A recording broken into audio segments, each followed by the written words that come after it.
नमस्कार शेतकरी बांधवांनो, आज आपण आलेलो आहोत पाथरी तालुक्यातील रेणाखळी या गावामध्ये. आणि रेणाखळीमध्ये आपले प्रभात सीड्सचे शेतकरी आहेत मारुतीभाऊ हरकळ यांनी प्रभात सीड्स आज 3 जानेवारी आहे आणि 3 जानेवारीमध्ये आपलं तुरीचं क्षेत्र रिकामं करून प्रभात सीड्सचा 234 गहू पेरण्याचं ठरवलेलं आहे. मारुतीभाऊ, हा जो 234 गहू आहे किती बॅग घेतलाय तुम्ही? 9 बॅग घेतल्या. 9 बॅग घेतलाय ना, बरोबर. प्रभात सीड्सचं बियाणं घेण्याचं कारण काय आहे?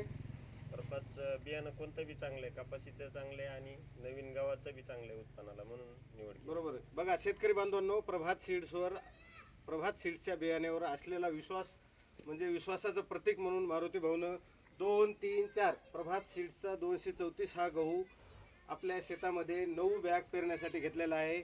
आणि तुम्हाला सांगतो शेतकरी बांधवांनो, जे ऊस काढणार आहेत, तुरीचं क्षेत्र रिकामं होणार आहे, त्यांनाही अजून वेळ गेलेली नाही. लवकर येणारा आणि पोळीसाठी एकदम नरम असलेला विश्वासाचा गहू म्हणजे 234 येणाऱ्या राहिलेल्या दिवसात अवश्य आपण पेरणी करावा. धन्यवाद.